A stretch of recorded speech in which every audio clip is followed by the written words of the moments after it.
Yo, good luck.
Okay, y'all, this might.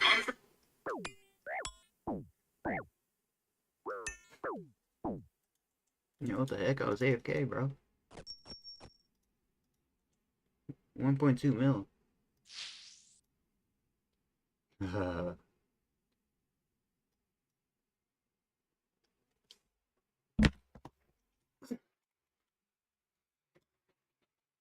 Ha!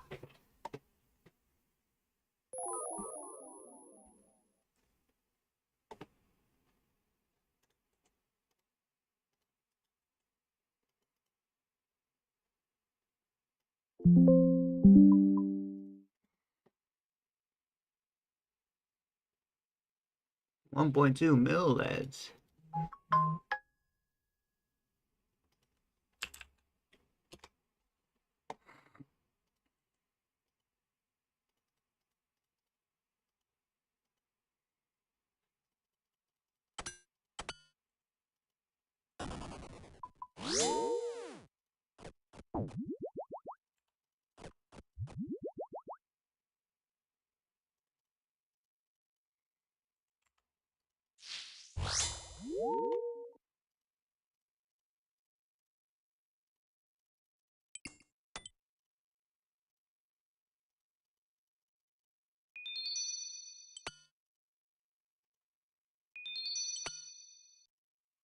$1.2 mil, lads.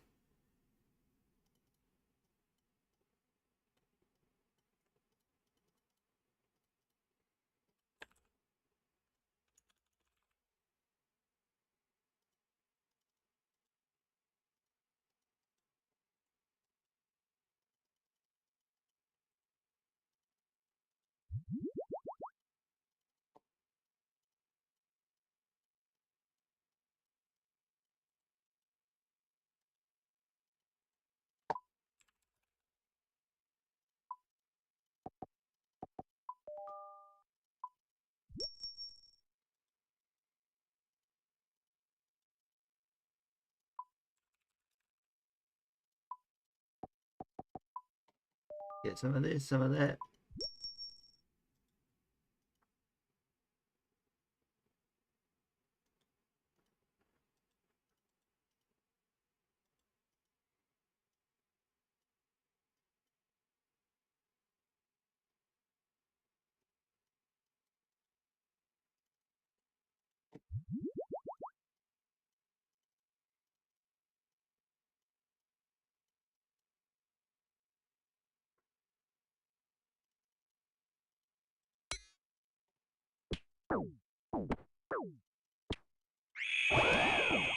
You're welcome, Doyle Rules.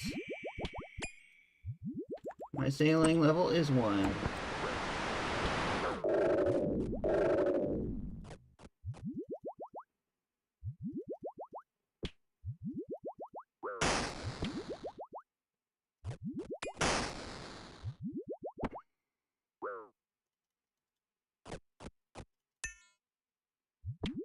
I can get a smite on this guy. I'll just kill him like this. Hi.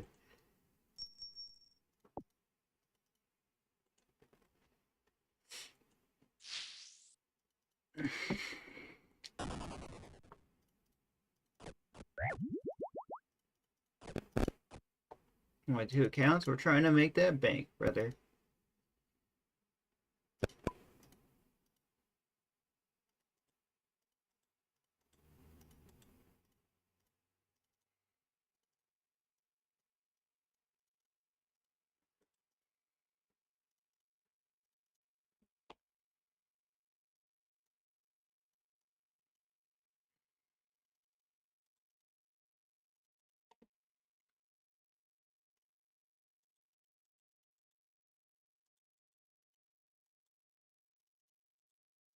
Dang nabbit.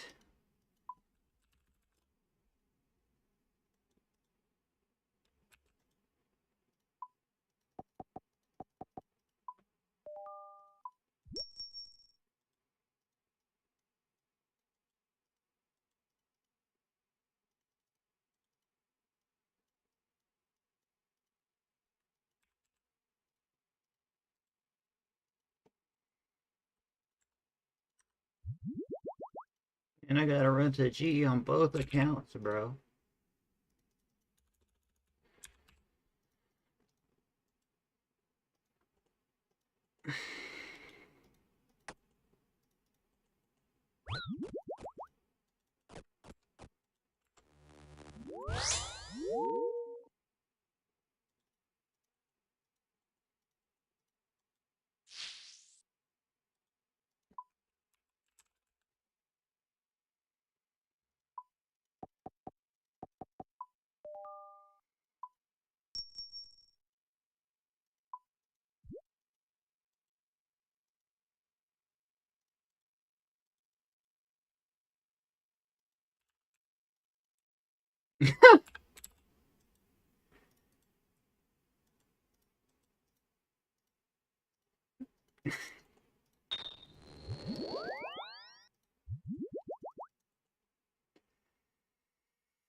Thank you for the like, man.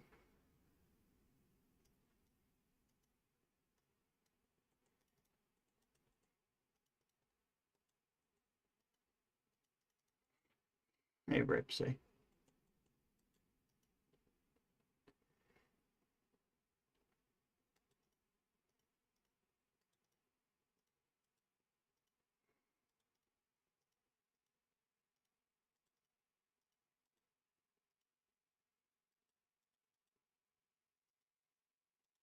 I've been MIA, guys.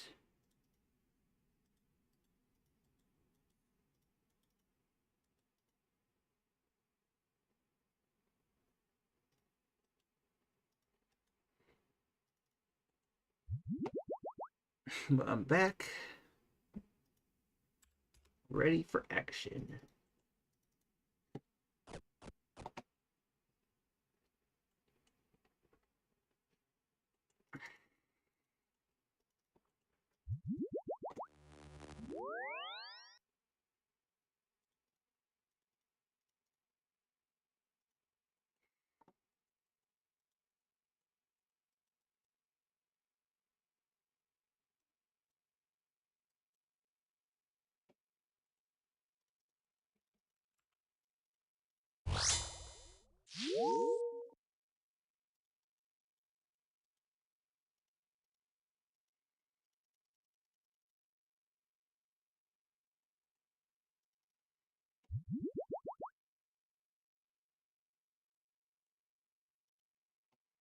Big Popeye!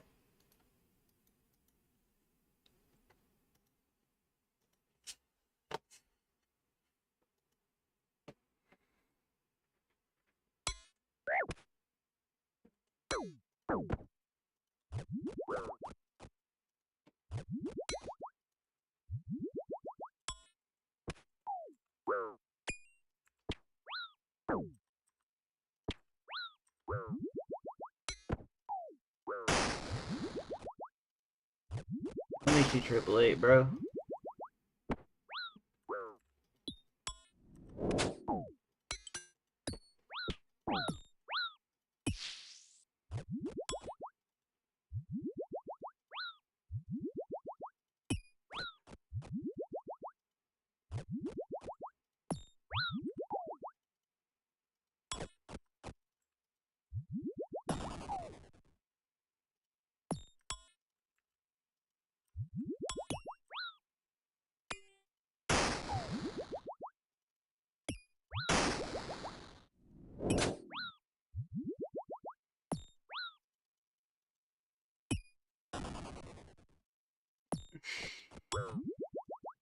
Tell me she triple eight, bro.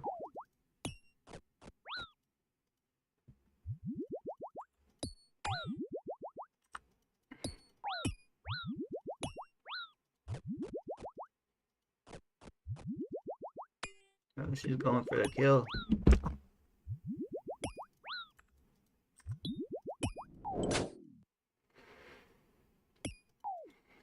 Good fight, brother. I think that's a smite as well.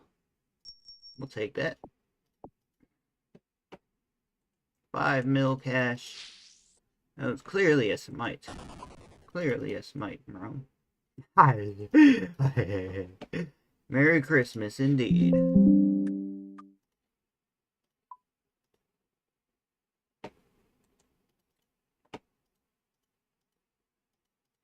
Another emblem. Oh my goodness, bro. Gotta be playing with me, bro. Another emblem.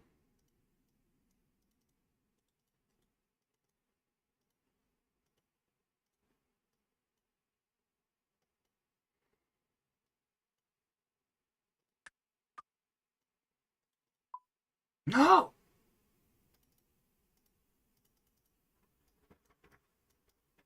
Guys, it's super raining in California, guys. Super raining.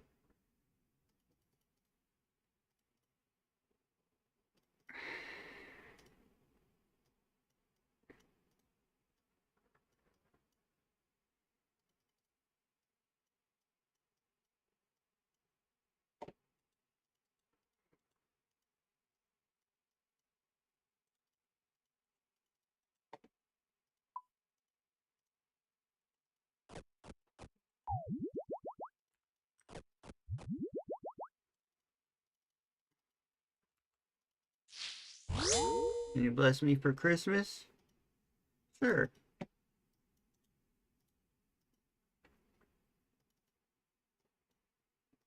What would you like to get blessed with, brother?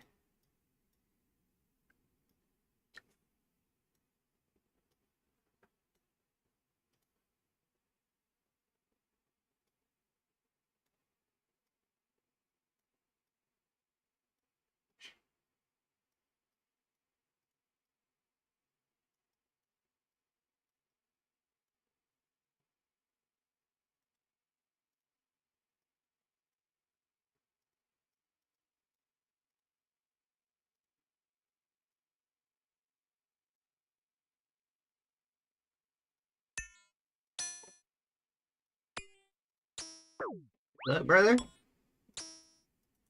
We have a Mr. Onyx PK.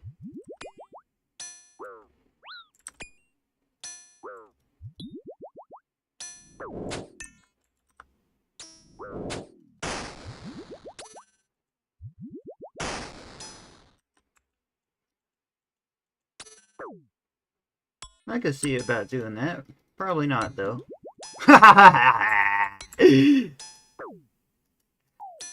Oh, I almost got him.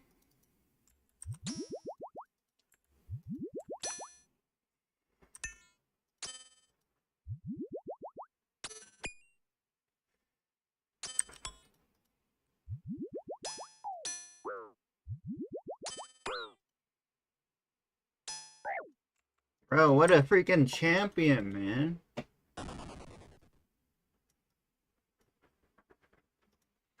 It's actually sad. I thought I was gonna kill him.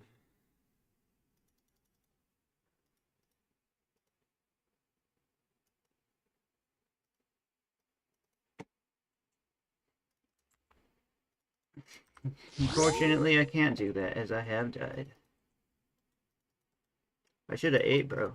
I thought it would have been a one and done, man. Ah, hey. Ah.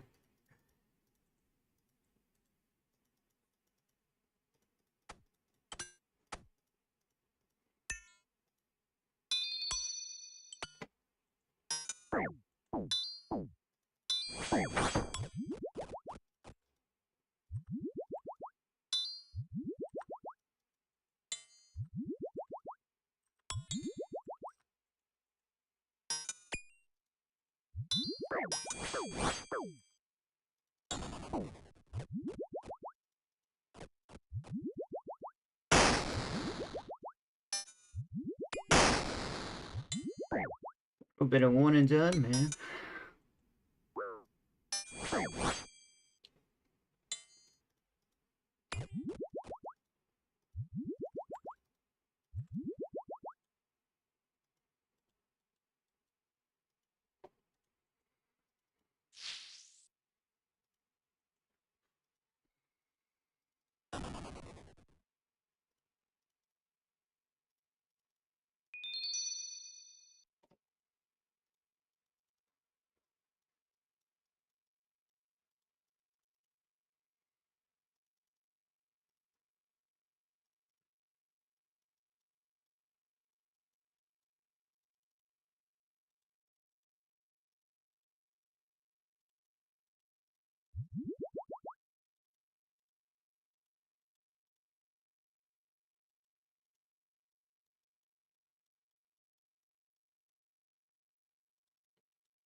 How much do you risk? 700K, brother.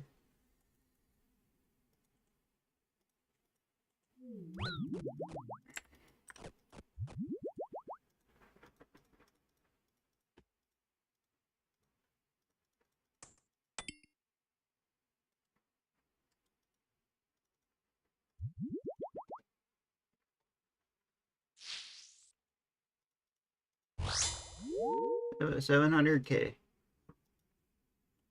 Right now I'm shadow banned off YouTube. Making me mad.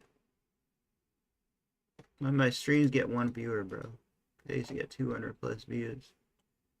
It's so sad.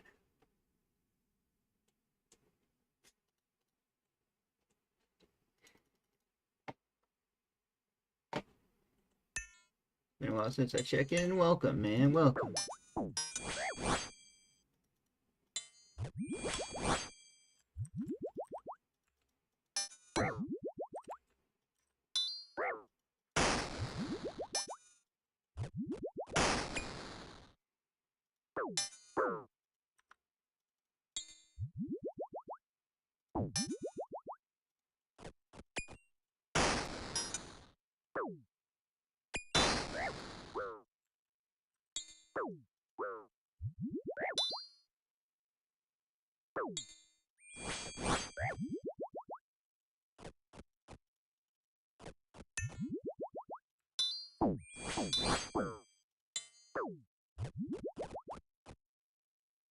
What's for dinner? I don't know.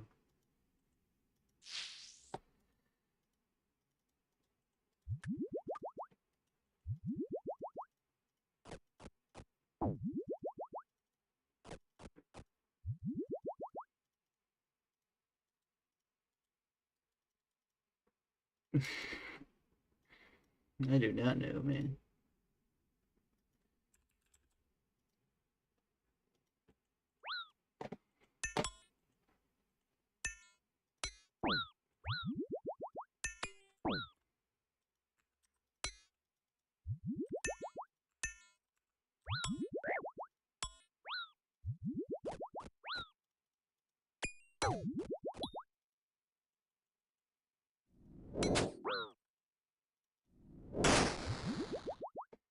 Extreme sniper, that's not good.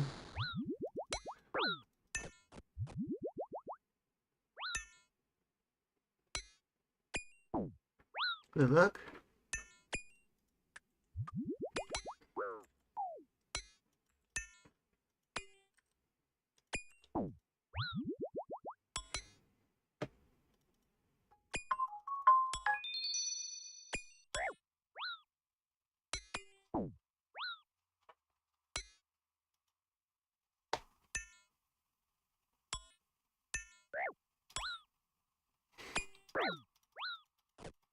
That could have been a nice combo.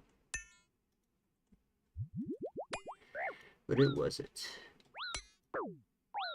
Dude, I misclicked. Almost died.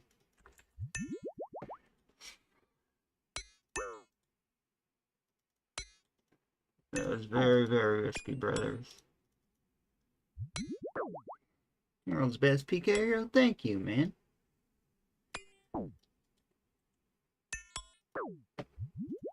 Alright, thanks. Alright, thanks. Be right back, guys. Come on, Rips it.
Guys, I'm back. Matthew, thank you for the follow, man. It really means a lot.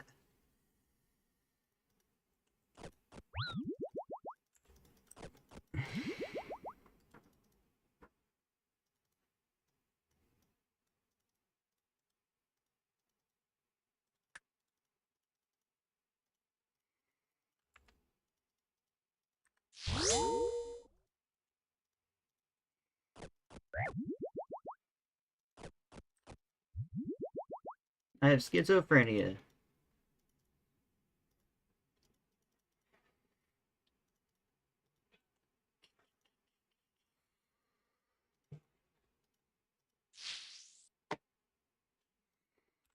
And I was hit by a car.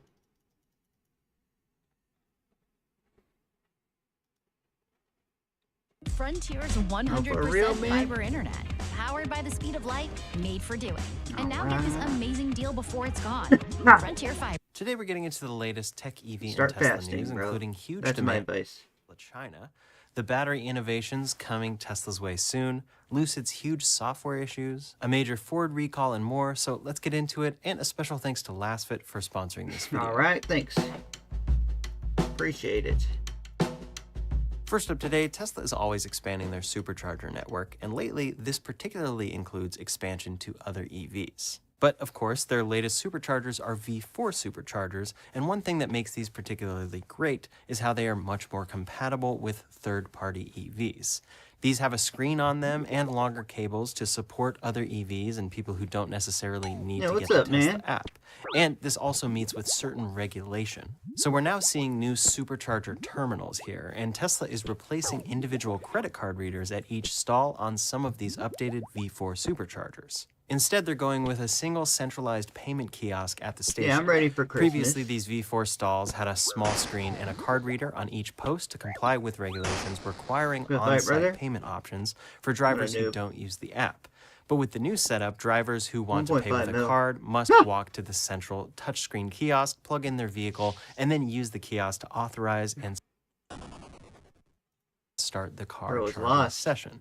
This kiosk can also be used to monitor an ongoing charging session. Oh man, he was eating. Based on Tesla's pricing structure for superchargers, it seems likely that kiosk-initiated charging will cost more because it's a non-member rate than charging does started through the Tesla app or with a supercharger membership. Tesla also charges more for non-Tesla vehicles at this point at most chargers. Overall, this will simplify the system and simplify maintenance and help reduce cost because centralized hardware is easier and cheaper to maintain and support, especially considering most people won't actually need to use the payment kiosk at these chargers. This change, though, helps Tesla meet regular I can see about doing that. Requirements like NEVI in the US, while still pushing drivers towards using the Tesla app for the best experience. Next up for Tesla, speaking of vehicle deliveries, sales are always varying. Especially over the last couple years, things have been in flux for Tesla all around the world and in the United States in particular, especially with the tax credit coming back a couple years ago and then suddenly ending. In any case, Tesla ended the Model 3 lease incentive early in the United States, which seems to signal that people were taking a lot of advantage of that deal in the United States. But over in China, sales seem to be doing very well as a whole too. Tesla has pushed back the delivery of all Model 3 trims. That includes the rear-wheel drive, the long-range rear-wheel drive, long-range all-wheel drive, and performance model, and all of those have been pushed back to a February of 2026 delivery timeline over in China. The same is the case for the Model Y in all except one trim, the Model Y rear-wheel drive. All trims of the Model Y, with the exception of that base rear-wheel drive model, are showing an earliest delivery in February of 26. So it's of course sold out through the end of the year and through January of 2026 in China. It's also worth noting that there's the rear-wheel drive version of the Model Y in China that's not long range, so that's one we don't have in the United States, and it's actually separate from the new standard model. And then they also have the Model YL over in China, and that's included in these trims that are selling well. So this is good news for Tesla's sales as a whole, and it's always an interesting part of their strategy. If their US sales aren't doing great, they do have these other markets and other factories. For 2026, it seems like in the United States, they'll be very focused on robotaxis and full self-driving. So for vehicle sales with the tax credit gone, will they actually need to introduce the Model YL, or will other markets help to make up for it while they focus in on robotaxis here? What do you think, and what do you want to see from Tesla? Some people just want to see them continue making vehicles and pushing out new versions of their cars because they're actually one of the few companies in the United States that keeps successfully making profitable EVs. But of course, Tesla is looking towards the future with AI and all of that. And is that what you're looking forward to? Leave a comment below to let me know your thoughts. One thing we're seeing in the United States, however, is end of quarter demo discounts on inventory. Here are a couple, with one marked down as much as $5,170. That's for a Quicksilver Model Y Premium all-wheel drive with 3,774 miles on it. These will likely increase as we get towards the end of the quarter, so if you're in the market, definitely keep an eye out. There are tons of demo discounts near me on many vehicles. It's very much worth checking into, and a lot of times these can also be leased. So if you're planning to lease a Tesla vehicle and you don't mind a few miles on it that were done in demo drives, this could be a good way to save some money. Similar is happening with the Model 3 as well. Demo vehicles are marked down as much as $5,700 here, with 2,585 miles on it. Although it is worth noting for the Model 3 specifically, you want to check if it's the latest one with the front bumper camera and the stock or not. This one appears not to be, if that makes a $5,000 difference for you. Next up today, regarding EV batteries, there is always a ton of innovation in this space. Many actually feel that Tesla is behind because they don't have the highest range EV out there, or they don't have the fastest charging EV in many cases. But their aim overall is reliability and scale. Long term, though, this technology will come around, no matter what we're seeing in labs and other things. It will be something that Tesla dabbles with in the future, and there's a lot of stuff out there to get excited about.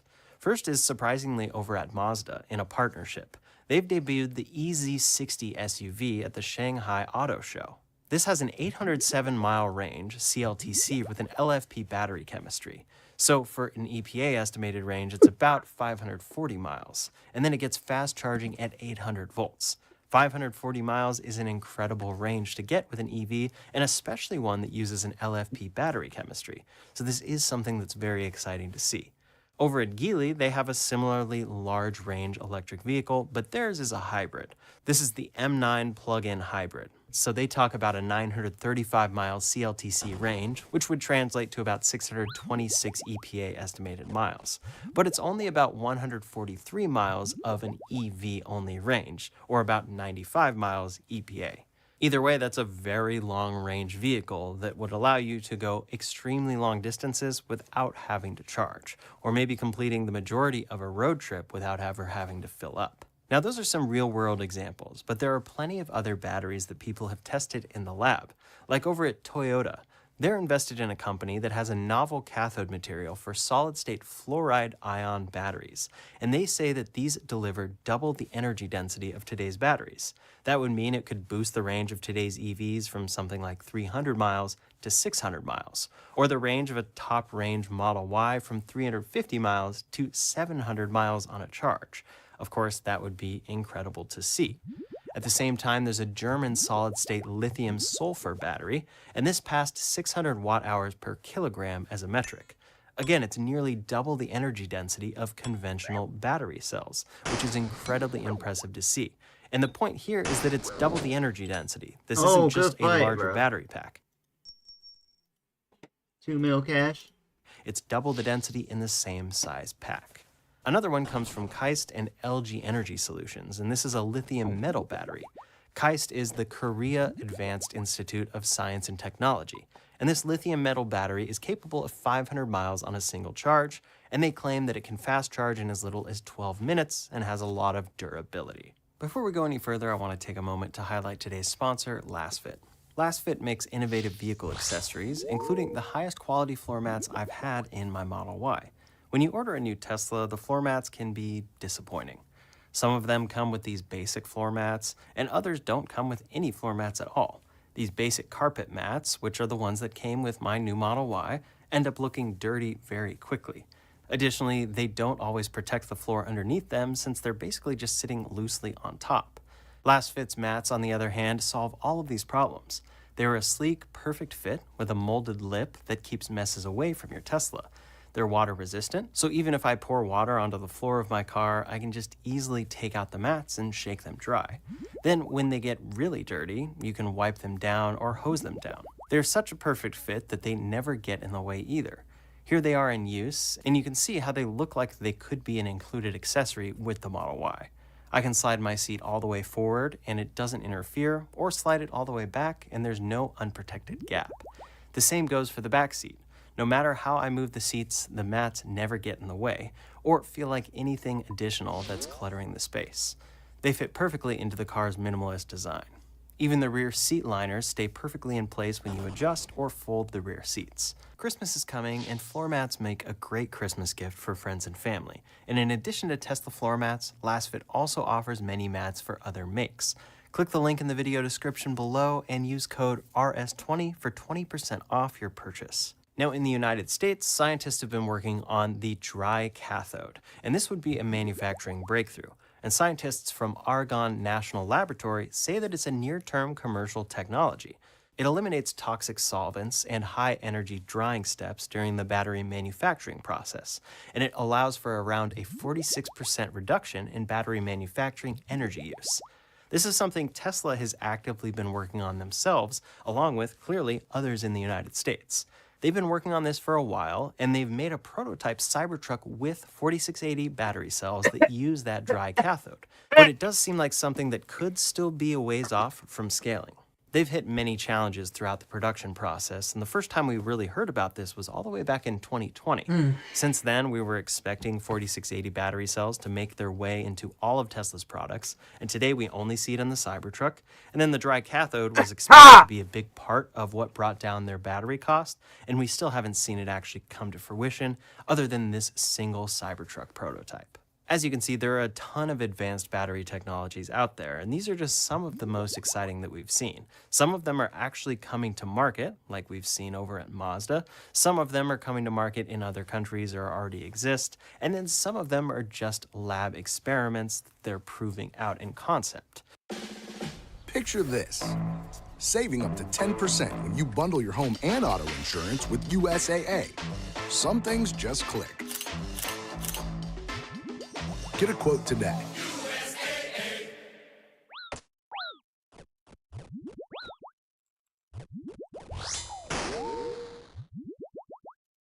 I want to be rich. Wishing for more money? All you need is your phone.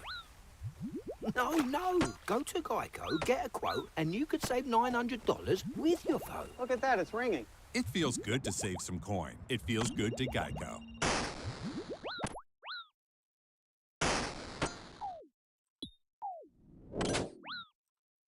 But at the end of the day, all of these batteries must be used by good motors. And a UK-based motor maker, Yasa, has unveiled an in-wheel motor that sets an unofficial power density record and looks to be pretty crazy. It has over 1,000 horsepower per wheel, with the motor weighing just 28 pounds. So this is much lighter, and they say it could cut overall EV weight by 1,100 pounds, which means less need for all of the battery that we have today. It's better usage of the battery because it's a lighter car and a more efficient motor. As we can see, there's a ton of technology coming here, so Tesla is going to look a lot different in 5 years. Actually, funny enough, internally, they probably don't think they need really any of this technology long term because of AI and robotaxis. Today's battery cells can deliver pretty much what they need with robotaxis, but either way, they'll always be working on efficiency. I could definitely see a world where they never deliver a 500 or 600 mile range EV, but one where they do implement these technologies for incredibly efficient robotaxis that maybe use battery cells that get double the energy density, but just in a smaller pack because it's still delivering 300 miles, which is good enough for their robotaxi fleet. In any case, Tesla does have a lot of plans for new battery cells that we could see throughout 2026. And just because they're so focused on robotaxis doesn't mean they're stopping on that development. At the end of the day, they're still selling a lot of cars like we see in China, and that still is the main part of their business. But the rumors are that Tesla plans to launch 4 new 4680 battery cell variants in 2026. Each will be optimized for different vehicle types, according to a report. These new cells are part of Tesla's effort to improve cost, scalability, charging performance, and energy density, rather than having to shift over to solid-state batteries. The first battery here is the NC05, and this is reportedly designed to be cheap and easy to manufacture, targeting high-volume vehicles like the future $25,000 EV and the robotaxi. As we know by now, that $25,000 EV is something people are talking about with this battery cell, but from Tesla's perspective, that's really just the same car. Now, the NC20 is a larger capacity cell intended for heavier vehicles like SUVs and the Cybertruck. The NC30 focuses on higher performance and faster charging, so this could be using advanced anode chemistry like silicon carbon. And then they have the NC50, which is a performance-oriented cell aimed at cars like the Plaid or the Roadster. The Roadster is something we should see a demo of from Tesla quite soon here. All 4 of these cells are expected to benefit from the dry cathode process if Tesla can prove that out in reality. So this could help significantly reduce production cost across the board for all of these different battery cells. So there's a lot to come and a lot that we are going to see with Tesla's battery efforts. Internally, it probably will be these different battery cells that, from a consumer perspective, give negligible improvements. But over the years, these improvements really stack up, and I'm sure we will see all of those technologies that we are seeing in the lab today come to Tesla products in the long future. Next up today, for Tesla's full self-driving package, they have launched a new version, 14.2.2. And this brings one change that they're officially announcing in their release notes. And other than that, it's the same release notes from previous versions. But we know this is probably just improving on a lot of bugs from 14.2.1 or other versions like that. The update here that they mention is the navigation pin will be adjusted based on the selected arrival option. That's because you can choose different arrival options, like where you're actually parking, and it will adjust the pin accordingly so you can see where it's planning to go. Next up, over at Lucid Motors, they are officially acknowledging that software bugs in the new Gravity SUV have frustrated reviewers and owners. This has become quite a big deal here because the Gravity SUV is doing well in reviews, but overall the software is proving to be very buggy. Their interim CEO says a fix will be sent out immediately. A recent software update, version 3.3.20, already improved issues like the key fob detection and infotainment bugs, but they plan for another over-the-air update to further improve access control, on-screen video, and steering wheel control responsiveness. So the software is affecting a lot of things, including steering wheel control responsiveness, which definitely affects daily driving. The company says they will continue eliminating software problems and adding features regularly. And they definitely need to do this because this is the main negative feedback this car is getting, and it's not a cheap one. Software quirks have definitely drawn noticeable criticism. Lucid is one of those companies that delivers a lot of great technology in their product. A lot of people love what they're delivering, and they have the longest range EVs out there and the most efficient ones. But at the end of the day, they need to make a cheaper product and one that is scaled and one that is reliable all the way across the board, including software. Next up, over at Slate Auto, they say that they have received more than 150,000 pre-orders, and these are fully refundable, non-transferable